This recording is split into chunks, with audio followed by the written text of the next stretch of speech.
नाम पर हमें परेशान किया जा रहा है, तो आज हमारे माए बहनें सेफ क्यों नहीं है? आज हमारे बहनों की हिजाब क्यों खींचा जा रहा है? डाउट की वजह से हमारे मुसलमान भाइयों को, हमारे बंगाली भाइयों को बाहर जाकर के मारा जा रहा है। रिपब्लिक डे हम इसलिए मनाते हैं कि ये जैसे कि हमारा ये जामिया है, Jamiatul Furqan Al Furqan scholar academy GS girls mission, माशाअल्लाह। तो इसमें एक नियम कानून है, कैसे चलना है, कैसे पढ़ाई करनी है, कैसे क्या करना है। तो एक भारत इतना बड़ा देश है, it is a huge country and the most populated country in the world. तो इसमें भी नियम कानून की जरूरत है कि ये कैसे चलेगा।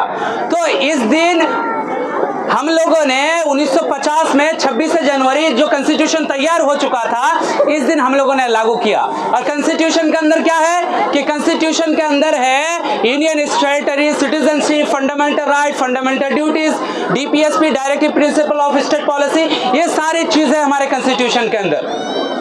तो हमारे कॉन्स्टिट्यूशन में एक प्रियम्बल है और हमारे एक कॉन्स्टिट्यूशन का अहम पार्ट फंडामेंटल राइट है। फंडामेंटल राइट के अंदर बात की गई है कि सबको इक्वालिटी ऑफ अपॉर्चुनिटी मिलनी चाहिए। तो क्या भारत आजाद होने के 70 साल बाद, 76 साल बाद, 77 साल बाद क्या हम वाकई में आजाद है और हमको अपना हुकूक मिल रहा है? भारत के कॉन्स्टिट्यूशन के अंदर कहा गया है कि हर नागरिक को अपने धर्म को सही से मानने का अधिकार है, हर नागरिक को अपने धर्म को फैलाने का अधिकार है, हर नागरिक को अपने धर्म के प्रचार और प्रसार करने का अधिकार है।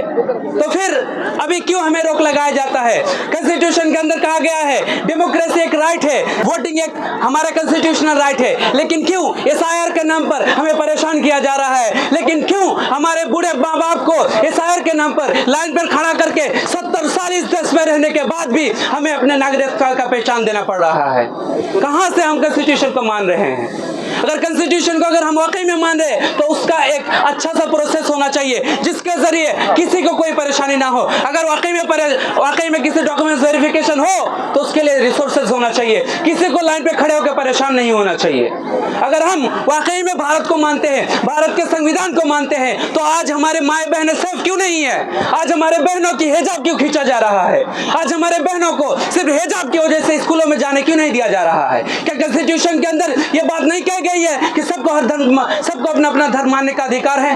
क्या कॉन्स्टिट्यूशन के अंदर ये कही नहीं गई है डीपीएस की directive principle of state policy के अंदर कि भारत के सरकार को ये सिक्योर करना है कि कोई भूख से ना मरे?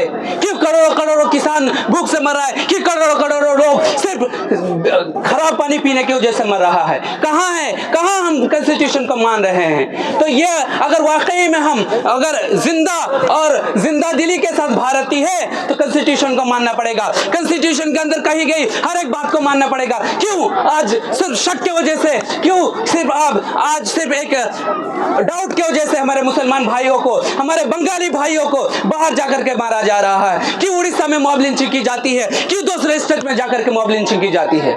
ये कहां से हम कॉन्स्टिट्यूशन को मान रहे हैं? ये हमारा अधिकार है कि हम कहीं भी फ्रीली इंडिया के अंदर कहीं भी जा सकते हैं, लेकिन कहां है हम अपने दूसरे स्टेट में जाकर के हम सेफ नहीं है। अगर हम वाकई में हिंदुस्तानी है और कॉन्स्टिट्यूशन को मानते हैं तो हमारे हर अधिकार को सही सलामती से हमको मानने का अधिकार देना चाहिए, हमारे धर्म को सही से मानने का अधिकार देना चाहिए। हमारे बंगाली भाई अगर किसी स्टेट के बाहर जाए तो उसको महफूज करके रखने का ये जिम्मेदारी सरकार को लेनी चाहिए। हमारे माँ बहनों की और हिजाबों की मुकद्दस को पामाल ना किया जाना चाहिए और एसआईआर के नाम पर हमारे बुजुर्गों को परेशान ना किया जाए। और हम सबको जो एजुकेशन एक राइट है, इसको हम सबको मिलना चाहिए, भरपूर मिलना चाहिए, ना कि बच्चों के हाथ में दूसरे धर्म और दूसरे लोगों की तरह बच्चों के हाथ में तलवार ना दे करके बच्चों के हाथ में कलम दिया जाए, शिक्षा दिया जाए, ताकि हम ये जो देश है जिसको कॉन्स्टिट्यूशन को माने और हम इस पर पालन करें। और मैं आखिर में दुआ करूंगा कि अल्लाह रब्बुल इज्जत हमारे देश को हमने सुकून वाला बनाए। May Allah grant peace and prosperity to our nation.